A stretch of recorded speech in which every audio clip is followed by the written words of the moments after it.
Here we go. Hey, everybody, and welcome to JavaScript Jabber Show. This week on our panel, we have Amy Knight. Hello from Nashville. Rumor has it that AJ O'Neill will be showing up here in a minute. I'm Charles Max Wood from devchat.tv, and we have a special guest this week, and that's Eric Berry. Hey, coming at you live from my basement in American Fork, Utah. That's right. Whoa, I'm awake now. You forgot the yo, yo, yo. Yo, yo, yo, coming at you live. I don't need any caffeine now this afternoon. I'm good. Oh, there you go. Yeah. Thank you. So, yeah, anyway, now, Eric, I've known you for a long time, and you are also a panelist on Ruby Rogues, but what else should people know about you? Devilishly handsome. When I grow a beard, I get a white stripe down the middle. It's really weird. I think my feet are really good looking, and my wife tells me that's not the case. Man, that's probably all that you need to know about me. Been a Ruby developer for 10 years. Yeah, I mean, what do you want to know, Chuck? Yeah, well, you know what else grows a white stripe down the middle, right? You didn't hear my first point. Devilishly handsome. Devilishly handsome, right? That's right. All right. So anyway, we brought you on to talk about open source sustainability and Code Sponsor, both of which are interesting, and Code Sponsor is a project you're working on. But let's start out and just talk about the problem, open source sustainability. And I thought kind of a fun way to start this out is we all know people who have disappeared from the programming community. And so I thought we could just, for a moment, talk about some of the projects that we've seen either lose their maintainer or, people who have disappeared from the community that we just kind of go, oh, well, what if, right? Yeah. Well, the first one that comes to mind is Phantom.js, right? It became such a struggle for the maintainer to keep it working properly, and then when Chrome came out and said that they have a headless tool that they can use, he said, "I'm out," and I don't blame him at all. It's really hard. Now I'm coming from the viewpoint of not having any popular open source repositories myself. I am a user of popular open source repositories. So, but over the years, yeah, you always see when you're on GitHub, you see no longer maintained, go here, or no longer maintained, or looking for a new maintainer, or something like that. You see that at least once or twice a month. Yep. Amy, do you have a project that you can think of that has gone unmaintained or?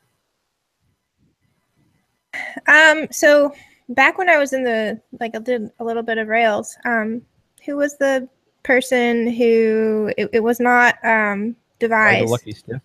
No, who's the person who did all the Rails casts, and then didn't he have a gem? Oh, Ryan Bates? Yeah. Yeah, Ryan what was Bates. his gem that wasn't devised? Yes, thank you. But didn't people take over that? But still, that just kind of shows you like the burnout and stuff. Yeah, somebody took it over. And yes, Ryan actually, when he disappeared from Railscasts, he cited burnout as one of the reasons. Yeah. So I don't know how some people do it. well, and he actually had Railscast Pro, so he was making money at Railscasts, but it was still a ton of work. And he was releasing an episode a week that was free. So yeah, I definitely see that. I was thinking of Why the Lucky Stiff, and he was a big contributor to the Ruby community. I mean, he wrote blog posts. He wrote Why's Poignant Guide, which is a book about Ruby. All kinds of libraries that people were using, and a few things went down that didn't jive for him, and he was gone. And people had to actually scramble to find copies of his libraries, because when he disappeared, he just turned off his account. And so then there was this whole frantic movement to find people to take over all of his projects and to find copies of the code. Yeah. I guess in JavaScript land too, the most like famous person I can think of who had just tons and tons and tons of packages on npm was TJ. I can never pronounce his last name. Yeah. Thank you. I mean, I don't know how that worked, if he like proactively found maintainers or if people in the community just took that up. But, and I know his, from what I've read, like maybe some of it was a little bit of burnout, maybe just burnout like in JavaScript land. Because I know he went quiet for a while, but now he's really been a lot more active, but more in Go. Mm-hmm. Yeah, another instance, and this came up during the episode that we did on NPM, where, or it might have been in one of the interviews I did with one of the folks from NPM, but they mentioned that at one point there was a dispute over a name of a module or of a library. A company basically filed a, what is it, DMCA or whatever, because the package had the same name as their brand. Right. Patent infringement, or not patent, trademark infringement. Right. Yeah. And so anyway, there was a lawsuit and all this stuff, and he finally just, because he was maintaining it for free, but it was something that was used across all of Node. And so anyway, it just kind of soured him on the whole thing. You know, he was a volunteer, he'd been doing it, and so he pulled his library, and then Node land started to break, and they actually undeleted his package just so that people's packages would have their dependencies. And so That was left pad, wasn't it? Yeah, it was left pad. Mm-hmm. Yeah, I mean that. Oh. So, I mean, you know, we see it all the time, and sometimes it's burnout, and sometimes it's, I'm doing this for free, and then you came by and crapped on my work, or, you know, yeah. I'm just not willing to fight this for something that I'm doing as a volunteer. I think part of the I think what's accepted, and a lot of the mentality out there is, look, it's open source, it should be free, you should be working on it for free, there should be no monetary or any reward for it, because this is your contribution, and we don't want to diminish the value of your contribution by having you be rewarded in any way. And I think what happens a lot of the time is you get these developers who get burnout, and instead of trying to support them, what they do is like, okay, just turn it over and we'll pass it to the next younger guy, and then they'll take it over, and it's a cycle of burnout. Yeah. And that's, I think, where we're at today for a large part.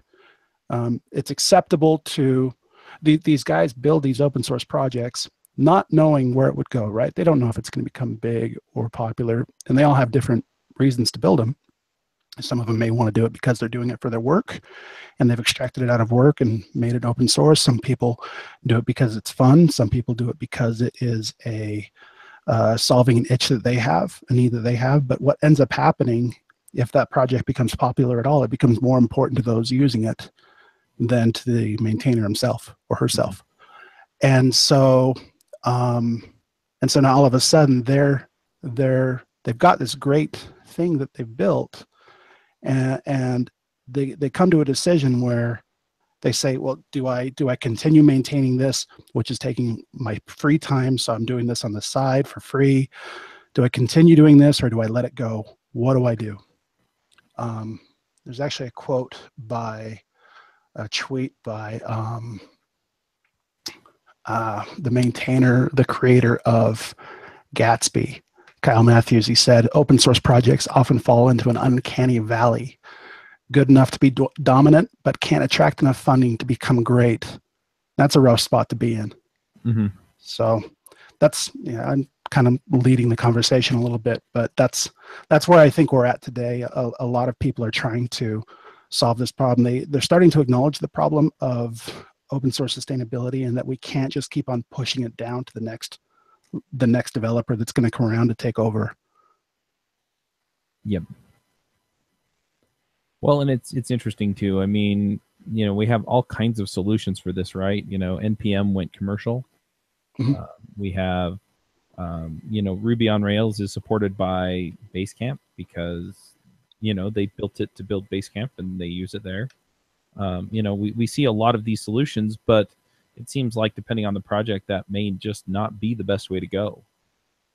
Yeah, well, there's actually a really cool blog, a cool GitHub repo called Lemonade Stand by Nadia Engdahl, who works at GitHub, and she lists all the different ways that you can sustain and fund your projects, and Mhm. they range from crowdsourcing to bounty.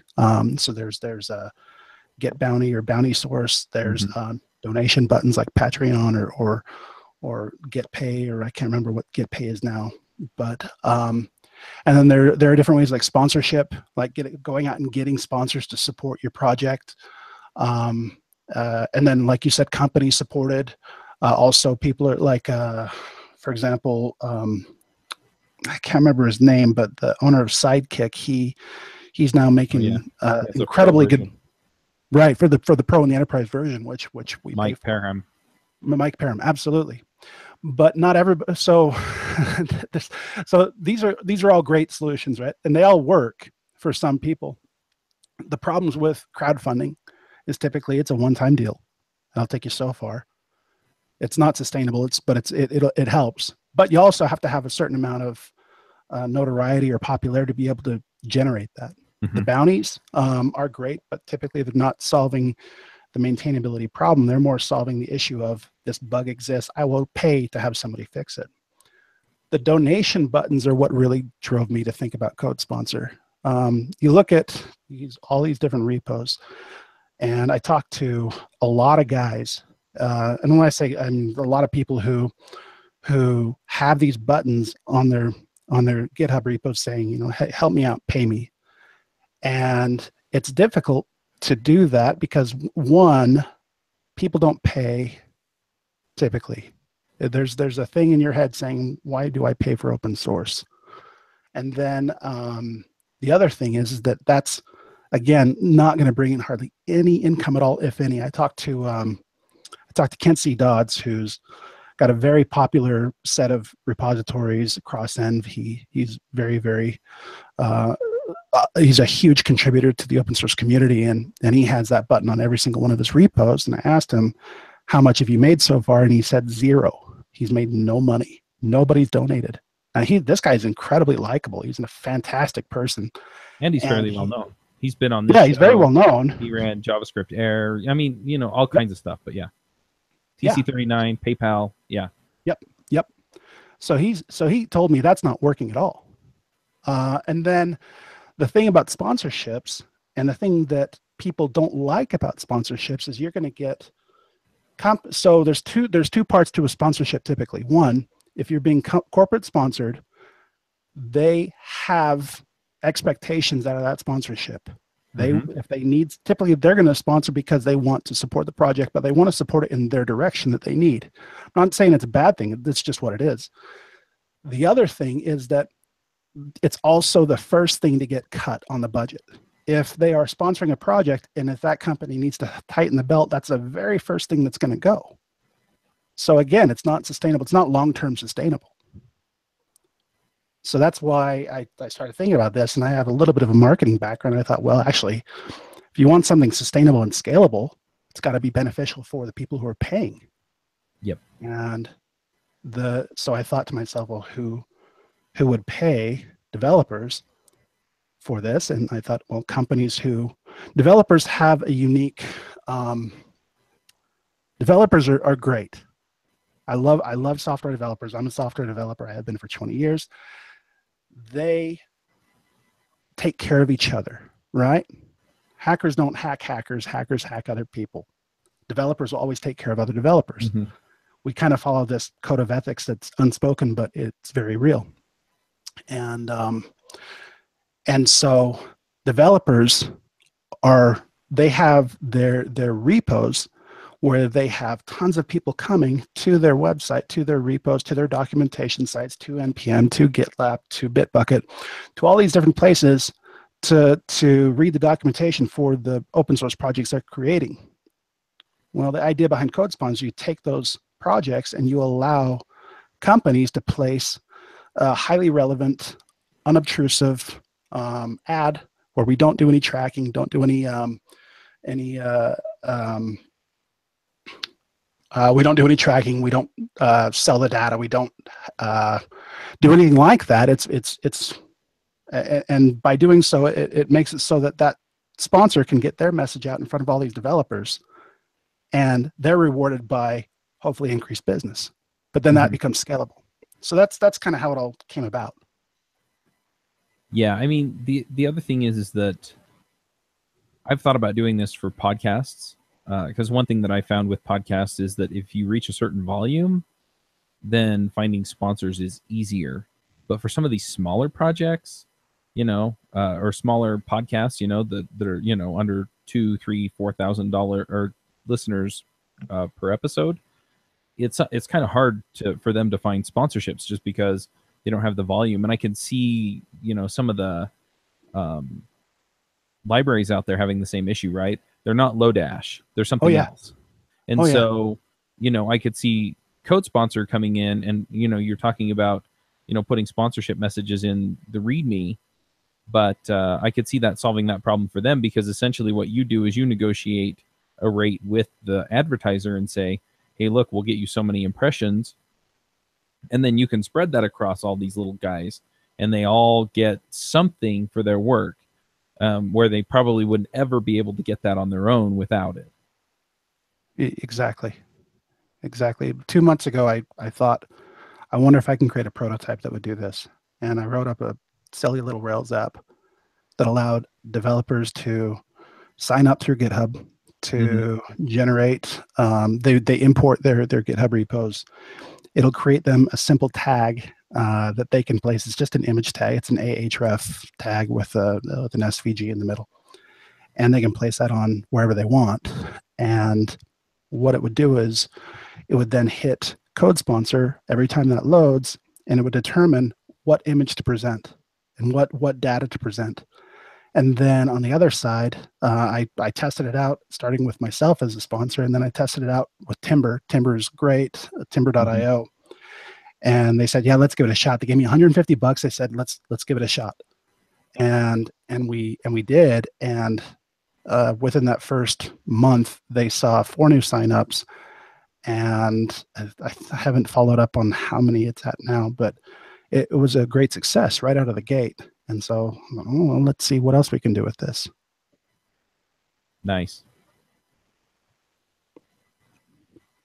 And I'm somewhat familiar with this because I've talked to Eric about this, and so I'm afraid I'm going to skip over some of the essentials. I'm hoping AJ and Amy will chime in with questions if they have them. But one of the things that I like about it too is that it's just it looks like it looks different from the README, but it's just text. And so it's not like flashing in my face when I'm looking at the README or anything like that. It's pretty unobtrusive and just, kind of easy to read as part of the thing. Oh, somebody's sponsoring this. That's great. Right. The we wanted to make sure that what we put in front of the thing that we wanted that we can never do is break trust. We can never break trust of developers. Every single decision we make is, does this help the open source community? If it does, then it's a go. If not, then it absolutely just doesn't happen. So when I created the this ad graphic, it's a dynamic SVG. It generates the text and allows me to add text and whatnot. A little bit of coloring, but not much. No logos. When I did that, I made it look different enough from the docs that it would not be considered deceiving, but similar enough to the docs that it would not be something that would draw your eye unless you're reading it. Right. And the intention was to make it so that we don't want to turn GitHub or any other site into a spam haven. We don't want to do that. But we do want to solve the problem. The core problem is we want to help these developers find funding. Let me just tell you 3 of the projects that we're helping right now. Currently, we're helping Bulma, and I love Bulma. I'm a big fan of the Bulma CSS framework. And Jeremy Thomas is the maintainer of that. Now, that repo has, I believe, 18,000 stars, 19,000 stars, 19,344, maintained by one person, right? And so one guy's maintaining that. And Progress, another node module. That one is created by Rico St. Cruz, one developer. And then another one that we're doing is Passport by Jared Hansen, one developer. The whole Passport that everybody uses for authentication, and a lot of people use for authentication in Node apps. So GitHub had a study done in 2016 that's called a novel approach for estimating truck factors. And what that does is they found out what the truck factor, or the bus factor, as I've always known it, how many people have to how many people have to get hit by a bus before this project is in dire need of help. And they've determined that 2/3 of the top open source projects out there have are basically being maintained by 1 to 2 developers. Oh, wow. Basically, if 1 or 2 developers, if the 1 to 2 main developers get hit by a truck, that repo is in serious trouble. And so we look, you go around and you look at all these projects, you look at everything that you're building right now and say, of course, NodeMon is widely popular, so it's got to be heavily maintained. Something like Axios, of course that's heavily maintained. All of these, Phenomic, I'm looking at a list right now. So many of these repos are maintained by so few people. Mm-hmm. And they love that it's helping people, but they're struggling to justify maintaining this because they're not getting paid for it for the most part. Yeah. So that's where we're trying to help. This month alone, actually to date, we already have over $1,500 in distributions that we're giving to developers. This month alone, we're over 1,000. Actually, I think we're at 1,300 this month already. Oh, nice. So we're making a difference. Yeah. And I think one thing that people don't understand as well about open sources is not just the code. It's not just the maintenance. I mean, you get pull requests, you have issues come in. Mm-hmm. I have a good friend. I'm not going to say who it is, but he wrote a system that people used quite a bit several years ago. And he set up an IRC channel for it. And he was in it all the time, answering people's questions, helping them out, doing all this work. And a bunch of people got in and just started ripping on it one way or the other, and he was volunteering like all his time to it. And that's when he threw his hands up. Other people I've heard, it wasn't maintaining the code, it was handling pull requests and having all the issues come in that burned him out. And so, yeah. I mean, even just a little bit of a thank you or a little bit of, even if it's just, enough to go pick up a meal at McDonald's or something, it's just kind of a, hey, celebrate, I'm getting something for this besides, kind of the pat on the head or the pat on the back that I get when I go to the conferences. Yeah. Yeah. My goal with this is to be paying a whole lot of car payments every month. That's what I'd like to be doing. I'd like to be paying hundreds of car payments every month. So I guess one thing that I wonder about a little bit, there are a handful of questions I want to ask. The first one is, some people aren't going to care about the money.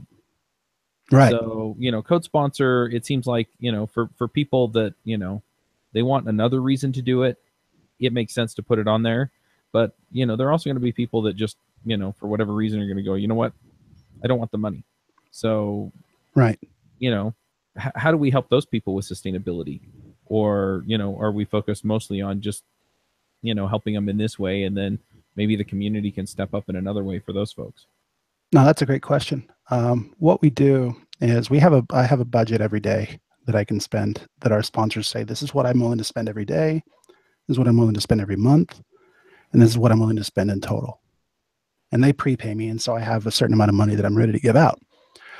So I'm looking at these every day, and currently it's manually assigning all of these repos to make sure that everybody gets as much money as they can and everybody gets representation, but that money will run out on a daily basis. And when it does, what we do is we have integrated Open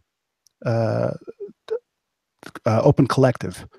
So Open Collective is a fantastic organization that allows you to set up a collective and receive funding for that, and then that funding is it's public funding. So when they receive money, it is Everybody sees where the money's going, what the money's being used for. But what ends up happening is now organizations like, for example, Webpack is fully funded through Open Collective, and Webpack, they now have enough money to drive that project for probably as long as they want. But Speaking Open of Collective, another project that, at least up until recently, was one guy. right? Yeah, you're exactly right. You're exactly right. And so that they're doing a fantastic job. Pia Mancini, I talk to her all the time. She's a wonderful person, part of that group. I asked her, I said, is it possible that we can set up some sponsored ads for some of your collectives?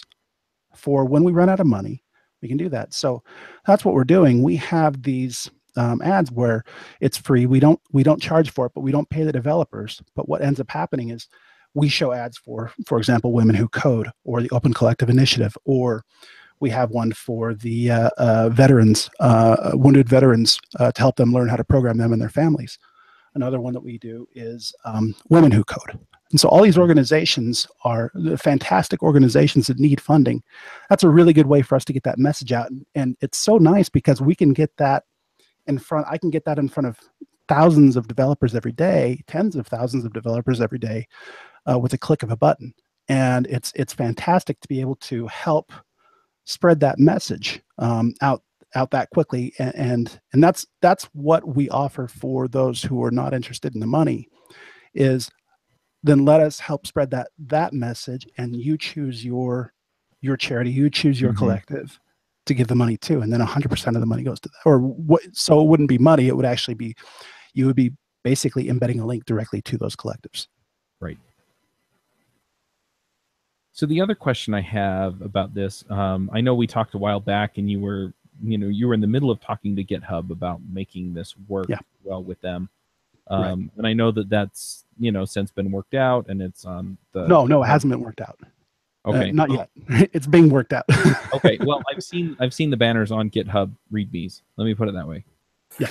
And somebody tweeted at us because they were like, "Wait, didn't you guys get shut down for this? Is GitHub allowing this now?" Yeah. I read all about your experience, and I wanted to talk to you about that. That was a sad time. I'm sorry you went through that. That's not fun. I agree that we definitely didn't go about it the best way. It wasn't gone through a marketing department with like, how should this look and everything. It was just like, let's get some exposure real quick, throw it in a README. Right.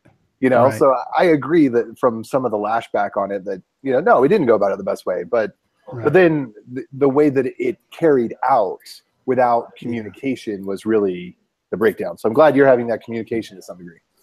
Yeah, in fact, I got on a call with somebody at GitHub, along with Kent C. Dodds, and Kent shared his concern with them, saying, "Hey, I really love Code Sponsor, but I don't want to be shut down." And they assured me that would never happen. They don't look at Code Sponsor like they don't want it to happen. What they want is, we just need to follow the guidelines. We need to follow their terms, and so we are making some changes that are going to fit right into those terms, and I'd like to have that done by the end of the month. That's the goal. Yeah, but at the same time, I mean, and I'm just going to preface this by saying that I'm moving most of my private repositories and some of my public repositories off of GitHub and onto a private GitLab setup. And that's mostly just because I'm a control freak and I control. So anyway, so and I have had some minor issues with GitHub, but I don't hate them. And a lot of the projects that I use are hosted on GitHub. So I want you to be on GitHub because I want them supported. And so I'm happy to see that. I'm happy to see that you're there and you're involved. Can you embed this on GitLab or Bitbucket or whatever else? The only thing that is tied to GitHub right now is the authentication. So if you get on and you want to, so the link that you use to put on any site, there are three things that it needs. It needs an API token, it needs a repo name, and it needs a username on that repo. And as long as you don't have the same repo on GitHub as you have on GitLab, or at least as long as you haven't authenticated both, then it's not a big deal. So yeah, you can put that on there. We also recently made it so that we can have website widgets, which are very classy looking, because we found that a lot of people wanted to put these ads on their websites. And I think that's great to put them on the documentation side, but they're not formatted for documentation. They're formatted for READMEs. So we created a different version, and because I'm a developer and I do everything with the mind of what would I want as a developer, I gave complete options. So it's a script, but you can actually view the sources of the script. It's just all it does is basically call another one and embed an iframe. But it allows you to pass in the width, the height, the theme, so dark or light theme, and also whether you want to show or hide the image. So it looks like a text image, and then a little thing at the bottom saying powered by CodeSponsor. And so you can actually block that image if you want. It really depends. Look, I just want the whole core of it is we want to help developers get funded. That is the only purpose for CodeSponsor. That is the only thing. We want to help sustain open source through funding. So I will do anything I can to make it so that developers can be successful in this without turning anything into like I said, a spam haven. What we don't allow is for this ad to be placed twice on a website. We don't allow for this to be played. We will not be a part of any repo or any developer who is trying to just spam the heck out of people, because I don't think that's better. I don't think that's best for the open source community. That makes sense. So yeah, so you kind of talked about the steps of getting this set up and installed on your repo, but do you just kind of want to walk through it? So if somebody goes, you know what, I have a repo, people are using it, maybe you have a handful of stars and you're thinking, you know what, people are coming looking at my README, what do? They go to codesponsor.io and sign up? Yeah, you can go to codesponsor.io and sign up. Just so, and again, I'm very open. My newsletter every week includes our stats, includes all of the data. I'll be open. Right now I'm charging $1 per click, and I'm paying out 50 cents per click, and that's kind of how it's been since day one. We want to make sure that it is scalable on the sponsor side. So to kind of back up, I'll answer that question, but let me first add something. Our sponsors are fantastic. They want to help open source, but they also want to be able to make this a marketing decision as well. So by having that price at $1, at least for now, having that price at $1 makes it so they can scale this. And if they can scale this, that means that we can help more developers. And so I get companies like, do you mind if I share my list of sponsors we have right now? Oh, go ahead. Because I'm very proud of them and I love them very much. First and foremost, Timber. Zach over at Timber is a great guy. He was our very first sponsor. Then we got Rollbar. Mike Smith at Rollbar is a fantastic person. And he's really been a huge help to the success so far of CodeSponsor. We have CoreLogix, and they are a logging and analytics platform that uses machine learning. Track.js, CircleCI, Auth0, CodeCov. Those are the active sponsors we have right now, and every single one of them want to help developers. They're all like, we want to be a part of this. And it's great because ever since we started, I thought, oh man, I gotta start doing sales calls. I gotta start convincing people of this. And now, at least once a week, I get an email from another company that I'm already familiar with saying, hey, how do I be a part of this? It's really a fantastic thing. And so as developers, if you have a repository that you want sponsored, or if you want all of your repositories sponsored, that's great. Typically, you're going to end up making 50 cents for about 50 cents. You're going to get 50 cents a click. And for every 1,000 impressions that you get, now that's total impressions, not unique impressions, you're probably going to get about 7 clicks, right? So I think so. So it's a 0.7 click-through rate. So I think it's 7 clicks for every 1,000 impressions. So you can kind of guess, like, well, based on the impressions that I have, that's how many I'm going to get. So this is how long I can expect to be paid. We have a minimum $20 payout. And that way we're not paying all the fees on every payout, and like people get $2 in funding. That doesn't really help. But they go to Code Sponsor. They sign up. Super easy. It's a one-click thing. Then they can go to their repositories. They go to the active repository or the available repositories. They select it out of a list, and then it just gives them the embed code right there. And that's all they have to do. They just have to add that to the README, and it's done. And they're now in the system. They're getting paid. They're sponsored. That's it. Mm-hmm. We make it so you don't have to talk to the sponsors. What Code Sponsor does is offers a blind sponsorship to developers. So developers don't actually have to interact with any businesses at all to get money, and businesses don't need to interact with them. So we're that shield between the developer and the sponsor. So the sponsor can't come in and say, "Hey, we want this done," or "Hey, we're paying you. You should be nice to us." That's really not the case at all. The developers plug in a Code Sponsor and are automatically given those sponsors. In the future, and actually one of the things we're going to do for the GitHub compliance is we're going to switch over to where you can choose which sponsors you want to support you, and then choose which charity sponsors as well you want it to be supporting. And so that's the thing that I'd like to have done by the end of the month. Cool. But yeah, it's that simple. It's a really simple platform. Now, do the sponsors or the repo owners specify, like, this is a JavaScript project, right? An NPM module, or this is a Rails project, so maybe it's relevant to people who are doing web or Ruby. Exactly. I spend time with every sponsor and learn about their business, learn what they're after. And we have a tagging system. We actually use the GitHub tags, the GitHub topics. And based on the topics and the language, I'm able to determine who is a good fit for that. Okay. And that's how I've been doing it. Mm-hmm. And also I have been trying to read every single repo and understand it and manually assign. That's the thing. I've been doing this for 2 months now.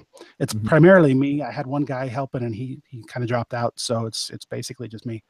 Nate, I don't want to discredit him. He was a huge help, but he also was not able to continue.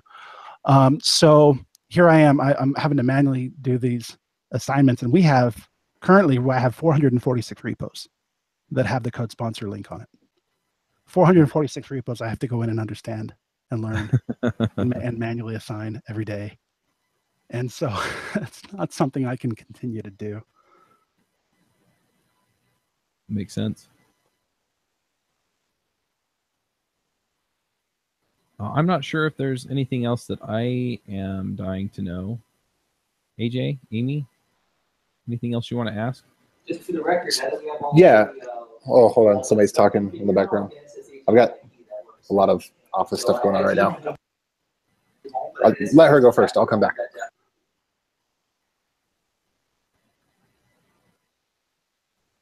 Amy, why don't you go ahead and do your picks, and then I'll just put a note in here for Eric, our editor, to move them to after when I ask for picks, and that way you can drop out if you need to.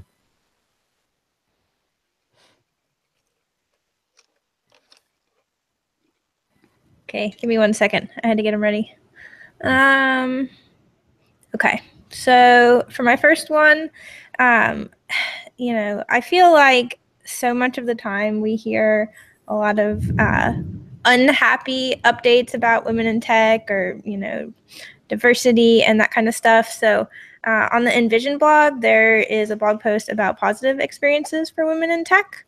So I wanted to share that since it's a little bit different from what we're used to and thought that would be pretty positive. And then for my non-programming pick, I'm going to pick handwritten cards because my mom last week sent out a bunch of handwritten cards and she sent one to me and I just thought that was pretty sweet. So that's cool. That is it for me. Sorry about the noise. There's like really bad storms here. Nope, that's fine. It was raining here earlier today, so. Sounds good. All right, well, thanks, Amy. Thanks, Amy. AJ, can you talk now?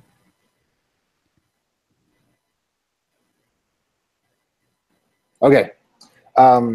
So what I was going to say is I really feel like the advertising model of the internet, it stems out of the dial-up approach of like dial in, store your stuff somewhere else, put the burden of the cost somewhere else, and it's got to be recouped somewhere.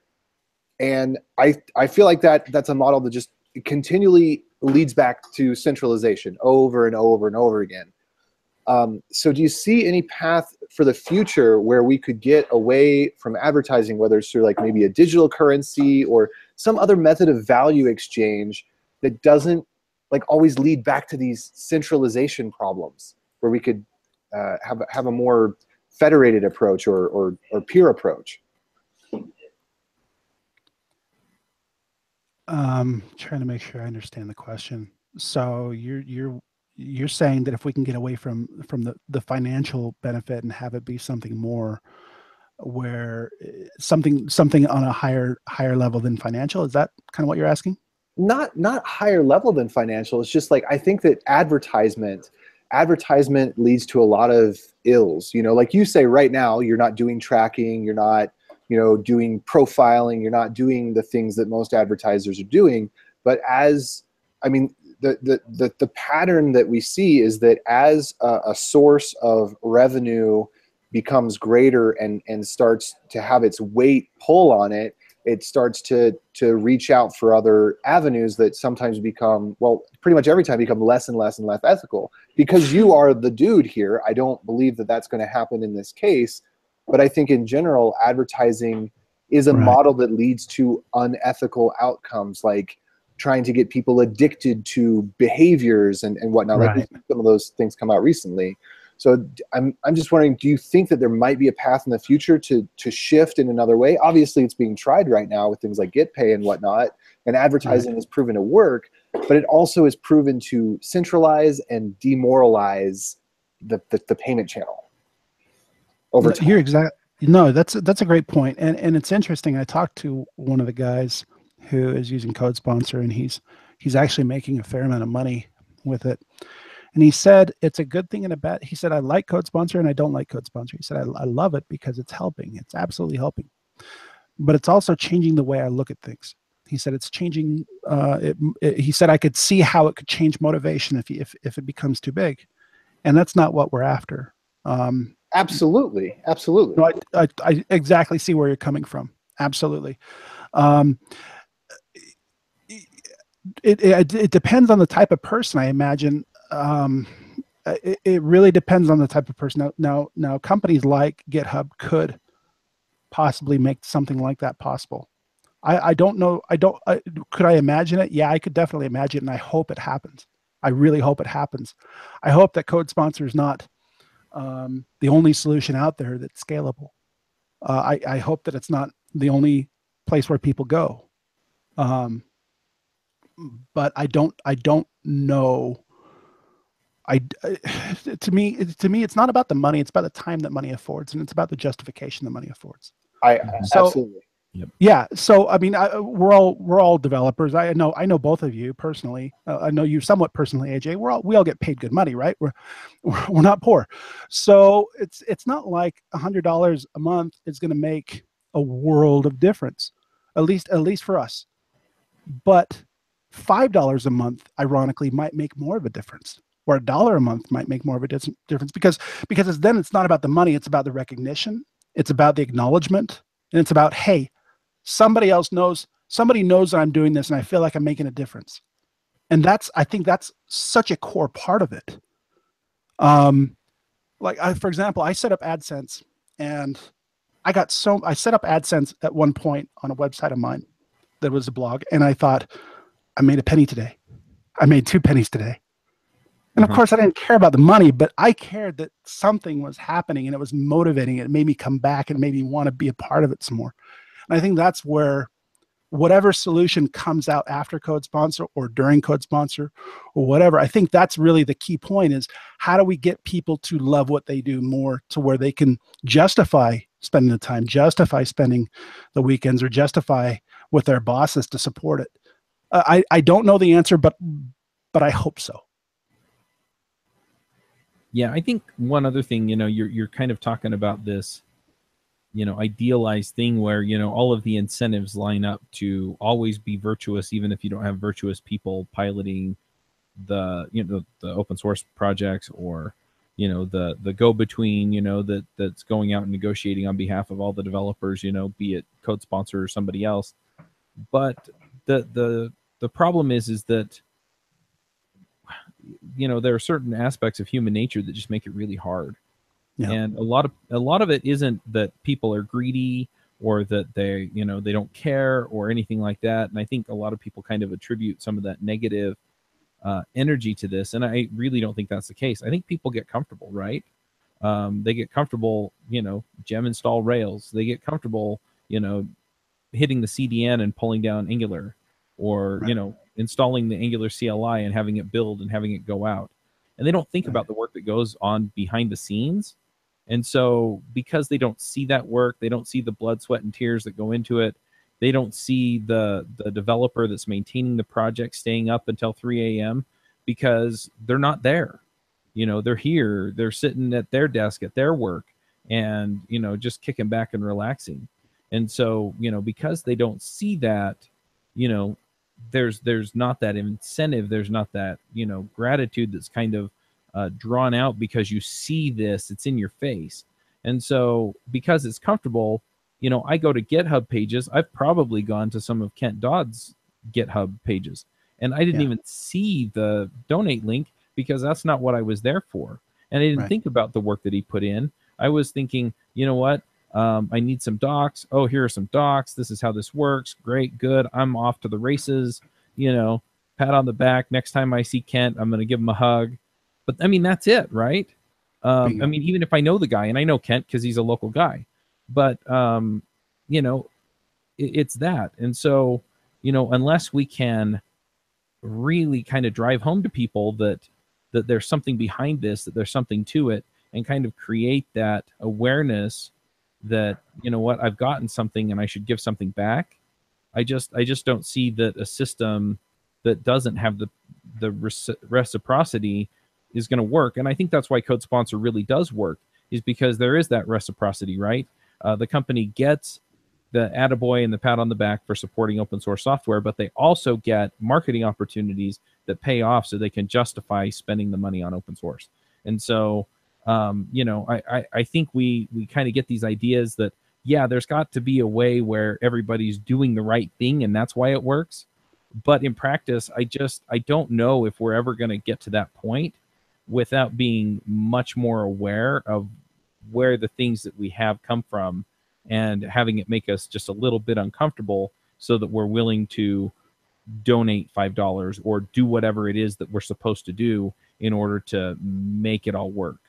And so that's where I really see the payoff for Code Sponsor for the community, is that the people that want that traffic get it, they get the payoff, and we get to continue to do awesome open source stuff. And then if some better system comes along, we'll go for it. But if it doesn't, this works.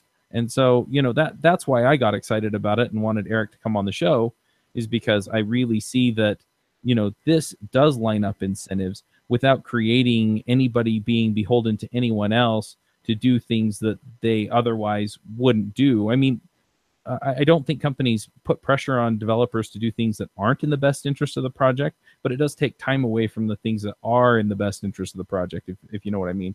And so this sets up all the incentives to work the right way as much as possible, without counting on people actually being hyper aware that every single open source library that they pull in and all of their dependencies came to them because somebody else put in hours. Yeah. So piggybacking on that a little bit, there's a huge myth in the open source community that I'm so glad we addressed today, and that, Eric, you really brought to light, that people often feel like, we're told that the beauty of open source is that, people are going to contribute, and there's more eyes on the project, and it's a community effort, and everyone's involved, and there's like this real big ethos build up around open source. But in reality, you don't get contributors, you get complainers.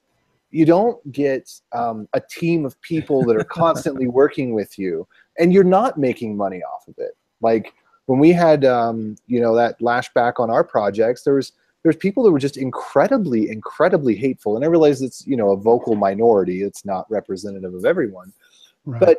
But I think there is a huge misunderstanding, is that, these are projects that even when they're sponsored by a company or have a company's name on it, it's because somebody was doing it while they were consulting, or they were doing it while they were in school, and then they got involved in their company and they were like, hey, my company, here's this thing I did, and then it moves over to that GitHub repository. But really, it's not like that company was paying for it, or that company really developed it, aside from the, a couple of the big ones like Facebook and whatnot, where they, it's a big marketing thing. They completed it, they got it to 100%, then they released it open source. It's really a slow process, a difficult process, and it is oftentimes very thankless. And that $1 or that like email, that personal email, because they hunted down to find your address to say, hey, thanks for this, that is really, helpful. And I am really glad that you're seeing success with Code Sponsor, because I think, if projects could get, say, $600 a month just to hire someone that's a college student that loves the project, that needs a little bit of extra money, that they could put in maintenance work on it while the person that originally created it is, off doing their day job and doesn't necessarily have time to get into the minutia anymore, it would be a huge help, I think, for those projects. I mean, I know it would be a huge help for projects I have. Absolutely. Absolutely. Yeah. Well, and if you have a $200 car payment, you can pay the intern and the car payment if you get $600, right? Absolutely. Now, one of the concerns that that was brought up to me early on, in fact, pretty much every person I've talked to had this concern. Well, there are two primary concerns. One, I'm not the only contributor on this. I've got a team of people that work on this, so I can't get paid. So to those people, I say, that's why Open Collective exists. And you don't have to use Open Collective. We can pay you direct, and you can divvy it up how you want. But if you did want to go that route, Open Collective, you can create an organization on there that will accept the money, and then the way it works is you actually submit receipts. So for example, it'll pay for conference trips, it'll pay for stickers or t-shirts, it'll pay for meetups, that kind of stuff. So that's one thing you can do. The other concern that I've heard many times is I don't work on it anymore. It's near feature complete. I don't, it's kind of self-maintaining now. It's not a big deal. I don't want to get, why should I get paid on something? And I think that's very much a developer mentality, and not an entrepreneur mentality of, I built something that the only time it has value is if I'm actively working on it. And I've gone through this myself, but all of us, I mean, every developer that I know, the dream is to build something that pays you when you're sleeping, right? The perpetual income. But we do that every day. We build tools every day that can generate income. Why not use that income that you would normally, you use that for different open source projects? There's no reason not to put that on projects that are still active, but you're not actively maintaining because it's self-maintaining. Use that money for other open source projects. Use that money for a car payment. There's no reason why you shouldn't be rewarded for that. Yep. I completely agree. All right. Well, let's go ahead and do some picks. We've been talking for about an hour. AJ, do you have some picks for us? Let me think on that. Well, I can jump in with a couple of picks. The first one is, so on Ruby Rogues, we were talking a little bit about the keto diet. And one thing that I picked up because somebody recommended it to me is the movie Fathead by Tom Naughton. And Tom is actually a software developer, which is kind of funny. But it was his response to Super Size Me. If you've watched Super Size Me, Morgan Spurlock goes out and eats McDonald's for 30 days and puts on like 25 pounds. And so this Tom Naughton kind of breaks it down and, goes through a lot of the science around, what worked and what didn't. He ate at McDonald's for 30 days and he lost 10 pounds or 12 pounds. So anyway, and I love the premise at the beginning. He says, here's one premise that, I'm just going to start out with. I have a working brain. So, I'm not going to be stupid about this. I'm going to, watch my calories and limit my carbs and, do all the things that the science says. And, he lost weight. But anyway, it was really, really interesting video. And it was kind of a fun watch. So I'm going to pick that. And, yeah, the other thing I'm going to pick is I have a Ruby Dev Summit coming up. And I'm also working on rescheduling React Remote Conf. So if you're interested in Ruby, or if you just want to hear some of our speakers, we've got people from across the community. Most of them are Ruby people, but the two speakers at the end of the conference are Uncle Bob Martin and Yukihiro Matsumoto, or Matt, who's the creator of Ruby. So if you're interested in hearing what they have to say, you can sign up and then come watch those for free. And then I'll have information on reactremoteconf.com for the conference, and I'll probably be rescheduling it for December or January. And so that should be fun and interesting as well. AJ, do you have some picks for us now? So I'm going to pick something I picked before, but there's that book, Real Love by Greg Bear. And there's so much good stuff that I learned in that. And like, it opened up my mind and my heart a little bit to really the idea of I don't know, maybe not the idea, but like putting into practice more accepting other people. Like it has this whole concept of, like there's a certain amount of love that you need to feel, and you get some of that through various connections, and some of that might be your significant other, some of that might be your job, some of that might be whatever it is, but you like fill this connection repository, this love repository inside of yourself, and then it enables you to give. And if you're trying to give too much to one particular place, you have to go get refilled. And I think that some of those concepts that I learned or like expanded upon through reading that are what helped me to get to a place where I'm engaged now, and I don't know that I would be if, and it's not necessarily that book made all the difference, but a lot of stuff in there really did, like the way I view relationships with people and acceptance and being loving. And so I totally recommend that to anybody that is a human or knows other humans. That concept's also brought up in the 5 love languages. I think the author's name is Chapman.